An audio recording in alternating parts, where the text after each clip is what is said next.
ಐನಾಪುರದಲ್ಲಿ ಸಾವಿತ್ರಿಬಾಯಿ ಪುಲೆ ಜಯಂತಿ. Savitribai Phule ಜ್ಞಾನದಾಸೋಹದ ಅಧಿನಾಯಕಿ ಎಲ್.ಟಿ. Bubbly.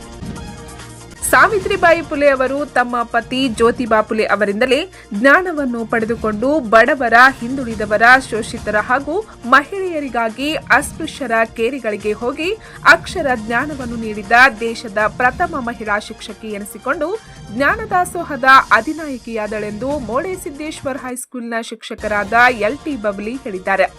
ನಮಗೂ ಗೊತ್ತಾಗಲಿಲ್ಲ, ಯಾಕಂದ್ರೆ ನಮಗೆ ಆ ಶ್ಲೋಕ ಕಲಿಸಲಿಲ್ಲ. ಅಜ್ಞಬ್ಬೋ ಗ್ರಂಥಿನ ಶ್ರೇಷ್ಠ, ಗ್ರಂಥಿಬ್ಬೋ ದಾರಿನೋವರ, ದಾರಿಬ್ಬೋ ಜ್ಞಾನಿನ ಶ್ರೇಷ್ಠ, ಜ್ಞಾನಿಬ್ಬೋ ವ್ಯವಸಾಯಿನ. ಚೆನ್ನಾಗಿ ತಿಳ್ಕೋಬೇಕು. ಏನು ಕಲ್ತಲ್ಲ ಅಂದ್ರೆ ಕಲ್ತವ್ರು ಭಾಳ ಶ್ರೇಷ್ಠತ್ತ, ಕಲ್ತವ್ರಕ್ಕಿಂತ ನೆನಪಿಟ್ಕೊಂಡವ್ರು ಭಾಳ ಶ್ರೇಷ್ಠತ್ತ, ನೆನಪಿಟ್ಕೊಂಡವ್ರಕ್ಕಿಂತ ಮನನ ಮಾಡ್ತಾರಲ್ಲ ಅವ್ರು ಶ್ರೇಷ್ಠತ್ತ. ಎಲ್ಲರಿಗಿಂತ ಶ್ರೇಷ್ಠ ಯಾರಂದ್ರೆ ಕಲಿತದ್ದನ್ನು ಎಲ್ಲರಿಗೂ ಕಲಿಸ್ತಾರಲ್ಲ ಅವ್ರು ಶ್ರೇಷ್ಠತ್ತ. ಅಂಥ ಸ್ಥಾನದೊಳಗೆ ನಮ್ಮ ಮುಂದೆ ಕೂತಂಥ ತಾಯಿ ಯಾರಂದ್ರೆ ಸಾವಿತ್ರಿಬಾಯಿ ಪುಲೆ. ತಂದೆ ನೋಡ್ರಿ, ಗಂಡ ಆದ್ರೂ ಹೌದು, ಗುರು ಆದ್ರೂ ಹೌದು. ಜ್ಯೋತಿಬಾ ಪುಲೆ ಗಂಡನೂ ಹೌದು, ಗುರುನೂ ಹೌದು.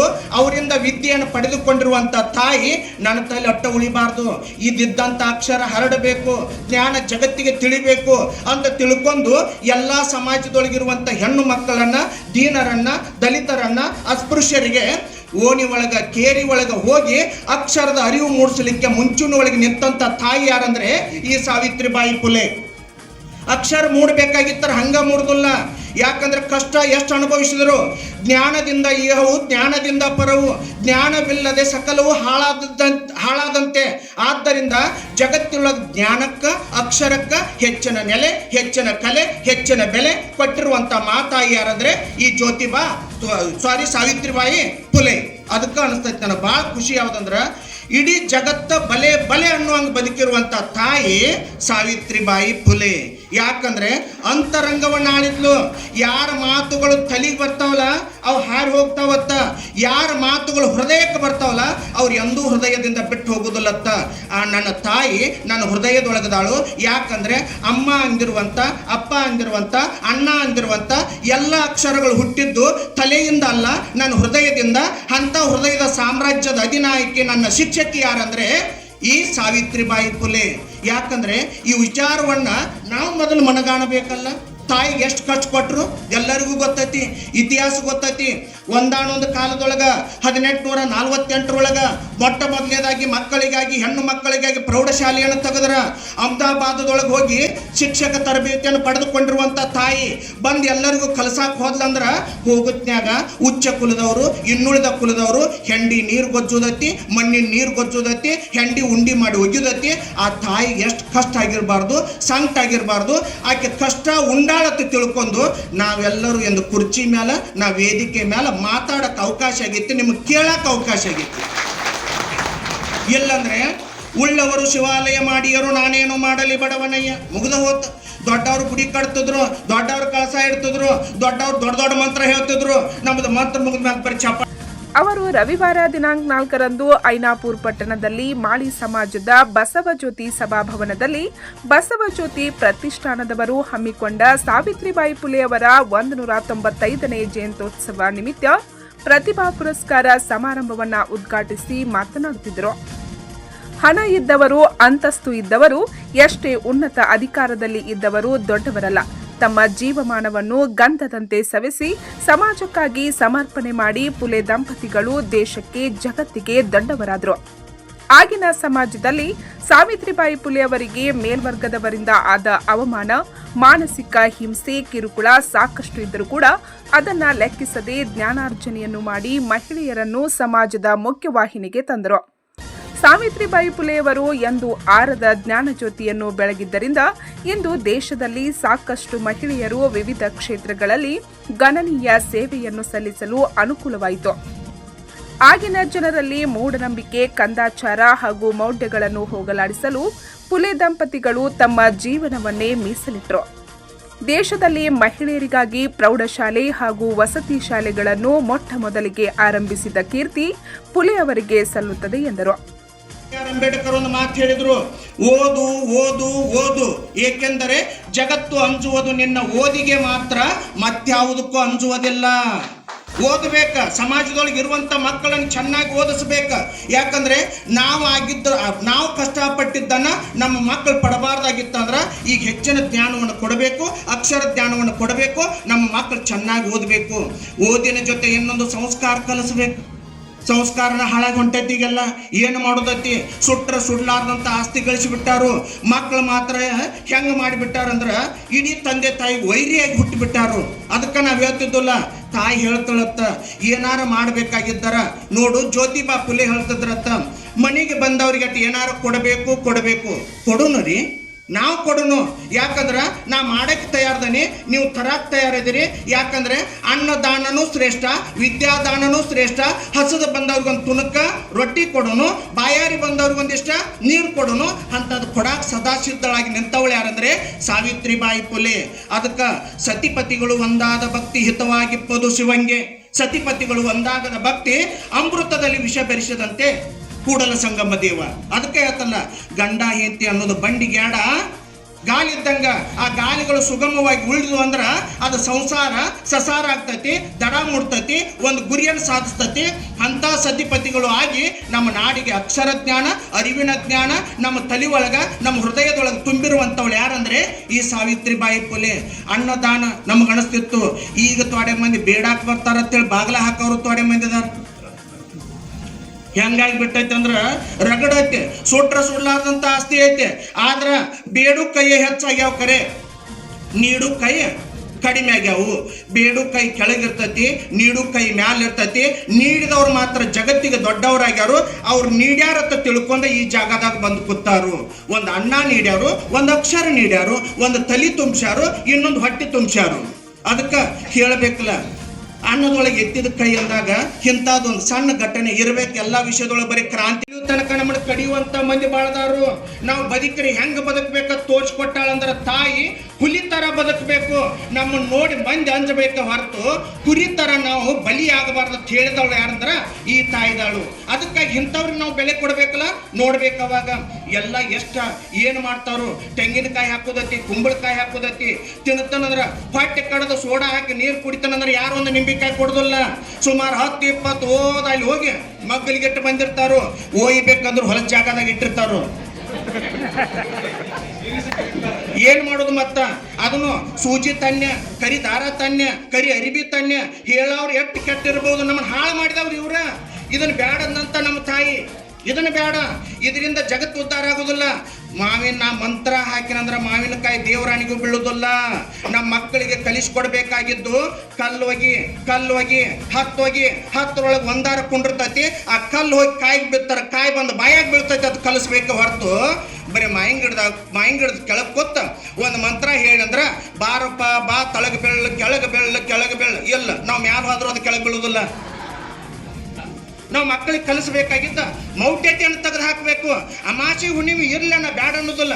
ನಾವು ಹಿರಿಯರು ಮಾಡ್ಯಾರ, ಏನಿಲ್ಲ, ನಾವು ರೈತಾಪಿ ವರ್ಗದವ್ರ, ನಾವು ದುಡಿಯವ್ರ, ಕಷ್ಟಪಡವ್ರ. ಮೊದಲ ಹುಗ್ಗಿ ಹೋಳಿಗೆ ಅಂದ್ರೆ ಸಿಗ್ತಿರ್ಕಿಲ್ಲ. ಹಿಂದಿನ ಕಾಲದೊಳಗೆ ಒಂದು ದಿವಸ ವಿಶ್ರಾಂತಿ ಸಿಗಲತ್ತೆ ತಿಳ್ಕೊಂಡು ಈ ಅಮಾಸೆ ಆಗಿರ್ಬೋದು, ಹುಣ್ಣಿಮೆ ಆಗಿರ್ಬೋದು, ಸಿದ್ದೇಶ್ವರ ಜಾತ್ರೆ ಆಗಿರ್ಬೋದು, ಹಬ್ಬ ಹರಿದಿನ ಆಗಿರ್ಬೋದು, ಇವನ್ನ ಯಥಾವತ್ತಾಗಿ ಆಚರಿಸೋಣ. ಆದ್ರೆ ಅದ್ರೊಳಗೆ ಮೌಢ್ಯತೆ ಬೇಡ. ನಾವು ಅಂತಿಲ್ಲ, ಎಷ್ಟೋ ಮಂದಿ ಆಯ್ತು ಕಾ ಅಂದ್ರೆ ಸಾಕು. ನಮ್ಮ ಮಂದಿಗೆ ಕುಂಬಿ ಮೇಲೆ ಕೂತ ಕಾ ಅಂದ್ರೆ ಸಾಕ, ಯಾರನ್ನು ಹೋಯ್ತೈತೆ ಅಂಬಲತ್ತ. ಅದು ಕಾಗಿ ಹತ್ತಿರ್ಬೇಕಲ್ಲ. ಏನ್ ಹತ್ತಿರ್ಬೇಕು? ನನಗೆ ಯಾರು ಅಂತ ತುಣಕು ರೊಟ್ಟಿ ಹಾಕೋದಿಲ್ಲ, ಅವ್ರನ್ನ ಹೋಯ್ತನು. ಕರೆ ಇವ್ರು ಹಾಕಾಕ ಒಲ್ಲೆತ್ತಾರ ತೊಡೆ ಮಂದಿ. ತಗೊಂಡ್ರ ಕಲ್ಲ ಬೀಸ್ರ, ಕಾಗಿ ಕಳಿಸ್ರ. ಕಾಗಿ ನಂಬಿನ, ಕೂಗಿ ನಂಬಿನ, ನಾಯಿ ನಂಬಿನ, ನರಿ ನಂಬಿನ. ಆದ್ರೆ ಜಗತ್ತಿನೊಳಗೆ ದೀನರನ್ನ, ದಲಿತರನ್ನ, ಅಸ್ಪೃಶ್ಯರನ್ನ ದೇವರಂತೆ ಕಂಡಂತ ತಾಯಿ ಯಾರಂದ್ರೆ ಈ ಸಾವಿತ್ರಿಬಾಯಿ ಫುಲೆ. ಮನುಷ್ಯನೊಳಗೆ ಭೇದ ಭಾವ ಮಾಡಬಾರ್ದು ಅಂತ ಹೇಳಿದವಳು ಯಾರಂದ್ರೆ ಈ ನಮ್ಮ ತಾಯಿದಾಳು. ಅದಕ್ಕೆ ಮೌಢ್ಯತೆಯನ್ನು ಬಿಡೋಣ. ಮೌಢ್ಯತೆಗೆ ಕಿವಿ ಕೊಡಬೇಡ್ರಿ. ನಮ್ಮ ಮಕ್ಕಳಿಗೆ ಅಲ್ಲದ ಸಲ್ಲದ ಕಲಿಸ್ಬೇಡ್ರಿ. ನಂದಿದು ಕಳಕಳಿ ವಿನಂತಿ. ನಂದು ಶಾಲ್ಯಾಗೂ ಅದ ಕ್ರಾಂತಿ, ಹೊರಗೆ ಹೋದಾಗೂ ಅದ ಕ್ರಾಂತಿ. ನಮ್ಮ ಮಕ್ಕಳಿಗೆ ನಮಗೆ ಉತ್ತರ ಬರಲಿಲ್ಲ ಅಂದ್ರೆ ಇಂಥ ಪೂಜ್ಯರು ಇರ್ತಾರ, ಅವ್ರನ್ನ ಕೇಳ್ಯಾರ ಹೇಳ್ಬೇಕಲ್ಲ. ಸಣ್ಣ ಹುಡುಗರು ಈಗ ಅದು ನಮ್ಮವು ಹೇಳಿದ್ದು, ನಮ್ಮ ಆಯಿ ಹೇಳಿದ್ದು. ನಾವು ಸಣ್ಣಾಗಿದ್ದಾಗ ಮನ್ಯಾಗ ಸೀಟಿ ಹಾಕೋತ ಹೋಗುತ್ನ್ಯಾಗ ಆಯ್ ಅಂದ, ತಮ್ಮ ಚೀಟಿ ಹಾಕಬಾರ್ದು ಮನ್ಯಾಗ. ಆಯ್ ಯಾಕ? ಚೀಟಿ ಹಾಕಿದ್ರೆ ಹಾವು ಬರ್ತೈತಿ. ನಮ್ಮವ್ವ ಅದನ್ನ ಹೇಳು. ನಾವು ದೊಡ್ಡವ್ರಾದ್ಮೇಲೆ ಅದನ್ನ ಹೇಳಾಕೈತಾರಂದ್ರ ಸೀಟಿ ಹಾಕಿರ ಹಾವು ಹೆಂಗ್ ಬರ್ತೈತಿ ಈಗಿನ ಮಕ್ಳು ಕೇಳ್ತಾವ. ಯಾಕೆ ಕೇಳ್ತಾವಂದ್ರ ಸೀಟಿ ಹಾಕಿರ ಹಾವು ಬರ್ದಿಲ್ಲ. ಯಾಕೆ ಬರ್ದಿಲ್ಲ ಅಂದ್ರೆ ಹಾವು ಕಿವಿ ಇಲ್ಲ. ಇದು ಸೈನ್ಸ್ ಕಲಿಸ್ಬೇಕಲ್ಲ ನಾವು ಮಕ್ಕಳಿಗೆ. ಅದನ್ನ ಬಿಡ್ದೈತಿ ಕಾಗಾಕನ ಕತಿ ಗೊಬ್ಬಾಕನ ಕತಿ ಅದು ಹಂಗಿತ್ತು ಇದು ಹಿಂಗಿತ್ತು. ಒಳ್ಳೇದ ಕಲಿಸೋಣ, ಸಾಮರಸ್ಯ ಕಲಿಸೋಣ, ಹೊಂದಾಣಿಕೆ ಆಗಿರೋಣ. ಜಾತಿ ಮಾಡೋದು ಬೇಡ. ಜಾತಿ ಜಾತಿ ಅಂತ ಹೊಡೆದಾಡೋದ್ರೊಳಗೆ ಏನೈತಿ? ಜಾತಿ ಹೀನ ನಮ್ಮ ಮನೆ ಜ್ಯೋತಿ ತಾಹೀನವೇ ಜಾತಿ ವಿಜಾತಿ ಬೇಡ. ದೇವನ ಒಲಿದಾತನೇ ಜಾತ ಸರ್ವಜ್ಞ. ಅವನ ಕೃಪೆಯಿಂದ ನಾವು ಭೂಮಿ ಮೇಲೆ ಹುಟ್ಟಿ ಬಂದಿದ್ದೀವಿ. ಈ ಜನ್ಮ ಪಾವನ ಆಗ್ಬೇಕಾಗಿತ್ತರ ಒಂದಿಷ್ಟು ಅಕ್ಷರತ್ ನೆರವು ಕೊಡೋಣ, ಅನ್ನದ ನೆರವು ಕೊಡೋಣ, ನೀರಿನ ನೆರವು ಕೊಡೋಣ. ಈ ತಾಯಿ ಹೆಂಗ ಬದುಕಿ ಹೋಗ್ಯಾಳ ಹಂಗ ನಾವು ನೀವೆಲ್ಲರೂ ಬದುಕೋಣ. ಅಂತರಂಗವನ್ನು ವಿಶಾಲ ಮಾಡ್ಕೋಣ. ಮನಿ ದ್ವಾರದ ಮಾಡ್ಕೋದ್ ಬೇಡ. ಹಿಂದಿನ ಕಾಲದೊಳಗೆ ಮನಿ ಸಣ್ಣ ಇದ್ದು ಮನಸ್ಸು ಬಹಳ ದೊಡ್ಡ ಇದ್ದು. ಈಗ ಊರಾಗ ಮನಿಗಳು ಬಹಳ ದೊಡ್ಡವಾಗಿವವು. ಆದ್ರೆ ಐನಾಪುರ್ ಗುರುದೇವ ಆಶ್ರಮದ ಪರಮ ಪೂಜ್ಯ ಶ್ರೀ ಬಸವೇಶ್ವರ ಮಹಾಸ್ವಾಮಿಗಳು ಮಾತನಾಡಿ, ಹೆಣ್ಣೊಂದು ಕಲಿತರೆ ಶಾಲೆಯೊಂದು ತೆರೆದಂತೆ ಅನ್ನೋ ಹಾಗೆ ತೊಟ್ಟಿಲ ತೂಗುವ ಕೈ ಜಗತ್ತನ್ನೇ ಆಳಬಲ್ಲದು. ಅದರಂತೆ ಸಾವಿತ್ರಿಬಾಯಿ ಪುಲೆ ಅವರು ಆಗಿನ ಕಾಲದಲ್ಲಿ ಮಹಿಳೆಯರು, ಶೋಷಿತ ವರ್ಗದವರು ಶಿಕ್ಷಣದಿಂದ ವಂಚಿತರಾಗಿದ್ರು. ಆಗ ತಮ್ಮ ಜೀವಮಾನವನ್ನು ಸವೆಸಿ ಅವರಿಗೆ ಶಿಕ್ಷಣವನ್ನು ನೀಡಿದ್ರು. ತಾವು ಕೂಡ ತಮ್ಮ ಮಕ್ಕಳಿಗೆ ಸಂಸ್ಕಾರಯುತ ಶಿಕ್ಷಣ ನೀಡಬೇಕೆಂದು ಸಲಹೆ ನೀಡಿದರು. ಅದಕ್ಕೆ ಹೊರಗೆ ಹೋಗ್ರಿ, 4 ಅಕ್ಷರ ಕಲಿಸ್ರಿ. ನಾವೆಲ್ಲ ಇವತ್ತು ಹೇಳ್ತೇವಲ್ಲ, ಭಾಳ ಚಂದ ಐತೆ ಅದು. ತೊಟ್ಲು ನೀವೆಲ್ಲ ಕೇಳ್ತಿರಲ್ಲ, ತೊಟ್ಟಲು ತೂಗುವ ಕೈ ನೋಡ್ರಿ ಎಷ್ಟು ಚಂದ ಐತಿ. ಅದ್ರನ್ನ ತೊಟ್ಟಲು ತೂಗುವ ಕೈ ದೇಶ ತೂಗೋದು ಅನ್ನಂಗಿಲ್ಲ. ತೊಟ್ಟಲು ತೂಗುವ ಕೈ ಜಗತ್ತನ್ನೇ ಬೆಳಗ್ತಾಳ ಅಂತ ನಾನು. ಯಾಕೆ ಹೇಳ್ರಿ? ಮನ್ಯಾಗ ಗುರುಗಳು ಯಾರ್ರಿ? ಮೊದಲು ಜನ್ಮ ಕೊಟ್ಟ ತಾಯಿನ ಮೊದಲನೇ ಗುರು.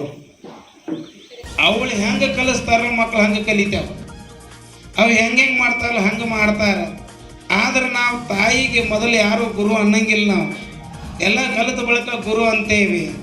ಮನೆಯೊಳಗೆ ಗುರು ಅಂತಂದಾಗ ಒಂದು ಶಬ್ದ ಹೇಳ್ತಾನೆ, ಸಂಸ್ಕಾರ ಅಂತ ಹೆಂಗಿರ್ತೈತೆ ಅನ್ನೋದನ್ನ ಹೇಳ್ತಾನೆ. ಈಗ ಹಾಲು ನೋಡ್ರಿ ಏನ್ರಿ ಎಲ್ಲರ ಮನೆಗೆ ಹಾಲು ಅದಾವ ಇಲ್ರಿ? ನೋಡ್ರಿ ಮತ್ತೆ ಹಾಲೆಲ್ಲ ದೊಡ್ಡ ಇದಕ್ಕೆ ಹಾಕಿ. ಈ ಹಾಲಿಗೆ ಒಳಗೆ ತುಪ್ಪ ಐತಿಲ್ರಿ? ಐತಿ. ಆದ್ರೆ ತುಪ್ಪ ಕಾಣ್ತತೆ ಏನದ? ತುಪ್ಪ ಕಾಣಂಗಿಲ್ಲ ಅದು. ಮತ್ತು ಇಲ್ಲಂತೀಯ ಅದರೊಳಗೆ ಐತಿ. ಆದ್ರೆ ಆ ತುಪ್ಪ ಕಾಣಬೇಕಾದ್ರೆ ಒಂದು ಕಡೆ ಸಂಸ್ಕಾರವನ್ನು ಕೊಡ್ಬೇಕಂತ ಹೇಳ್ತಾರೆ. ಏನದನ್ನು ಮೊದಲನೇ ಸಂಸ್ಕಾರ? ಹಾಲನ್ನು ಚೆನ್ನಾಗಿ ಕಾಸಿ, ಅದು ಮೊದಲನೇ ಸಂಸ್ಕಾರ. ಇನ್ನು ಕಾಸಿದ ಹಾಲಿಗೆ ಅದ್ರಾಗ ಒಂದೇನೋ ಹನಿ ಬಿಡ್ತಿರಲ್ಲ, ಹೆಪ್ಪ ಏನ್ರಿ? ಇನ್ನು ನಿಮ್ಗೆ ಅದು ಗೊತ್ತಿಲ್ಲನ್ರಿ? ಮತ್ತು ಯಾರು ಹೇಳೋವಲ್ರಿ, ಗಪ್ಪ ಕೂತಿರ ಅದಕ್ಕೆ. ಅದೊಂದೇನೋ ಹಾಕ್ತಿರಲ್ಲ, ಅದ ಏನೊಂದು ದೊಡ್ಡದೊಂದು ಚಮಚೆಲೆ ಹಾಕ್ತಿರೋ, ಎಷ್ಟು ಸಣ್ಣದಟ್ಟ ಇದ್ರಲ್ಲೇ ಹಾಕ್ತಿರ. ಅದು ಪೂರ ಬಿಸಿದಾಗ ಹಾಕಂಗಿಲ್ರಿ.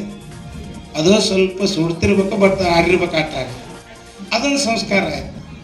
ಆ ಸಂಸ್ಕಾರ ಕೊಟ್ಟ ಬಳಕ ಏನಾಗ್ತದ? ಮೊಸರು ಆಯ್ತು.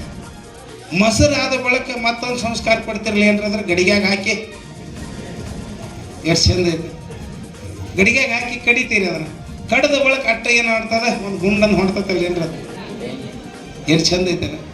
ಬೆಣ್ಣೆ ಆತ ಹೋದಲ್ಲ, ಬೆಣ್ಣೆ ಆದ ಬಳಕ ಅಟ್ಟ ಬಿಟ್ರೇನ ಮತ್ತೊಂದು ಸಂಸ್ಕಾರ ಕೊಟ್ರಿ. ಅದಕ್ಕೆ ಏನಂತ? ಒಲಿ ಮ್ಯಾಗ ಇಟ್ರಿ, ಕಾಸಿದ್ರಿ. ಕಾಸಿದ ಬಳಕ ತುಪ್ಪ ಯಾವಾಗ ಆತ? ಹಾಲಿನೊಳಗೆ ತುಪ್ಪ ಐತೆ ಅನ್ನೋದು ಯಾವಾಗ ಗೊತ್ತಾತಂದ್ರೆ ಪೂರ ಒಂದೊಂದು ಸಂಸ್ಕಾರ ಕೊಡ್ಕೊಂತ ಹೋದಾಗ ಕೊನೆಯೊಳಗೆ ನಮಗೆ ಸಿಕ್ಕತ್ತಲ್ಲ. ಹಂಗೆ ಮಕ್ಕಳಿಗೆ ಯಾವ ಸಂಸ್ಕಾರ ಆಗಬೇಕಾಗಿತ್ತಂದ್ರೆ ಮನೆಯೊಳಗೆ ಮೊದಲ ತಾಯಿ ಒಂದೊಂದು ಕೊಟ್ಕೊಂತ ಹೋಗ್ತಾಳ. ಎಲ್ಲಿ ಹೋಗ್ತಾಳ ಅಂದರೆ ಒಂದೊಂದು ಸಂಸ್ಕಾರ ಕೊಟ್ಕೊಂತ ಹೋಗಿ ಅದ ಹೇಳ್ತಾರೆ. ಮನೆ ಮತ್ತು ಮನೆತನ ಅಂತದ ಗೊತ್ತದ ನಿಮಗೆ? ಮನೆ ಬೇರೆ, ಮನೆತನ ಬೇರೆ ಅಂತ. ಈಗ ಮನೆತನ ಅಂತಂದ್ರೆ ಇಂಥವ್ರ ಕಣ್ಣೇ ನೋಡಿ ಬಂದೇವ್ರು ನಾವು ಹೋಗಿ, ಅವ್ರದ್ದು ಹೆಂಗೈತಿ ಅಂತ ಅಂದಾಗ ಅವ್ರು ಹೇಳ್ತಾರೆ, ಆ ಮನೆ ಭಾಳ ಒಳ್ಳೆ ಸಂಸ್ಕಾರದೈತ್ರಿ ಅಂತ. ಮಾಳಿ ಸಮಾಜದ ಅಧ್ಯಕ್ಷ ಸುರೇಶ್ ಕಾಗ್ಲಿ ಮಾತನಾಡಿದರು. ರಾಮು ಕಾಗ್ಲಿ ಸಮಾರಂಭದ ಅಧ್ಯಕ್ಷತೆ ವಹಿಸಿದರು. ಶಿಕ್ಷಣದಲ್ಲಿ ಅತ್ಯುನ್ನತ ಸಾಧನೆ ಮಾಡಿದ ಸಂಜನಾ ಶ್ರೀಶೈಲ್ ನಾಂದನಿಕರ್, ನೀಲಾಂಬಿಕಾ ಶಿವಾನಂದ್ ಬೆಳಕೂಡ್, ಸುಪ್ರಿಯಾ ಅಣ್ಣಾಸಾಬ್ ಕಾಗ್ಲಿ, ಅಭಿಷೇಕ್ ಗುರುಪಾ ತೋಡ್ಕರ್ ಇವರನ್ನು ಸತ್ಕರಿಸಲಾಯಿತು. ಶಾಲಾ ಮಕ್ಕಳಿಂದ ಸಾಂಸ್ಕೃತಿಕ ಕಾರ್ಯಕ್ರಮಗಳು ಸಂಪನ್ನಗೊಂಡವು. ಈ ವೇಳೆ ಕೇದಾರಿ ನಾಂದನಿಕರ್, ಮುರುಗಪ್ಪ ಬೆಳಕೂಡ್, ಶ್ರೀಶೈಲ್ ನಾಂದನಿಕರ್, ಮಾರುತಿ ಜೀರ್ಗಾಳ್, ಶಿವಾನಂದ್ ಬೆಳಕೂಡ್, ಅಪ್ಪ ಸಾಬ್ ಕಾಗ್ಲಿ, ನಿತಿನ್ ತೋಡ್ಕರ್, ಶಿವಾನಂದ್ ಮಾಲ್ಗಾರ್, ಹನುಮಂತ್ ಕಾಗ್ಲಿ, ಪ್ರಶಾಂತ್ ತೋಡ್ಕರ್, ಬಸವರಾಜ್ ಜೀರ್ಗಾಳ್, ವಿಠಲ್ ಕಾಗ್ಲಿ, ಉಮೇಶ್ ಕಾಗ್ಲಿ, ರಾಜು ಮಾಳಿ, ಮಹಾದೇವ್ ಜೀರ್ಗಾಳ್, ರವಿ ಮಾಳಿ, ರಾಮಲಿಂಗ್ ಕೋರೆ, ಜ್ಯೋತಿ ಜೀರ್ಗಾಳೆ ಸೇರಿದಂತೆ ಅನೇಕರು ಉಪಸ್ಥಿತರಿದ್ದರು. ಅನ್ನಪೂರ್ಣ ಕಾಗ್ಲಿ ಸ್ವಾಗತಿಸಿದ್ರು. ಮಂಜುನಾಥ್ ಕಾಗ್ಲಿ ಪರಿಚಯಿಸಿದ್ರು. ಸಂತೋಷ್ ಬೆಳಕೂಡ್ ನಿರೂಪಿಸಿದರು. ವೈಷ್ಣವಿ ಕಾಗ್ಲಿ ವಂದಿಸಿದರು. ಅವರ ಮಾತುಗಳನ್ನ ಕೇಳಿ ಒಂದು ಹಳಿ ಹಾಡು ನೆನಪಾಯ್ತು. ಅದು ಅಣ್ಣ ತಮ್ಮರ ಹಾಡಾದ್ರೆ ಆ ಹಾಡಿನ ಮುನ್ನುಡಿ ನೆನಪಾಗ್ತದೆ. ಈಗಿನ ಜಗತ್ತಿನಾಗ ನಾವು ಎಷ್ಟು ಸ್ವಾರ್ಥಿಗಳಾಗಿವಪ್ಪ ಅಂದ್ರೆ ಅವ್ರ ಒಂದು ಹಾಡು ಐತಿ, ಅದ್ರ ಮುನ್ನುಡಿಯನ್ನ ಹಾಡ್ತಾರೆ ಬರೀ ನಾನು ಸ್ವಲ್ಪ. ಗಜಾನನ ನಿನ್ನ ನೆನದ ತಾಯಿ ಸೀರಿ ಲಕ್ಕೋಡ್ಯದ ತಂದಿ ತಾಯಿಗೆ ಶರಣಂತ ಕೈ ಮುಗಿತೇವ್ರಿ. ಅಣ್ಣ ತಂಗಿ ಅಕ್ಕ ತಮ್ಮ ಬಳಗಕ್ಕೆಲ್ಲ ವಿನಂತಿ ಮಾಡಿ ಕುಂತು ಕೇಳು ವಿಷಯ ಒಂದ ಮುಂದೆ ಇಡ್ತೇವ್ರಿ. ಜಗದಾಗ ಹುಟ್ಟಿ ಒಂದ್ರ ತಗೊಂಡು ಹೋಗುವುದೇನೂ ಇಲ್ಲ, ಎಲ್ಲ ಇಲ್ಲೇ ಬಿಟ್ಟು ನಾವು ಹೋಗತೀವ್ರಿ. ಪಂಚ್ ನ್ಯೂಸ್ಗಾಗಿ ಐನಾಪುರದಿಂದ ಸುರೇಶ್ ಕಾಗ್ಲಿ.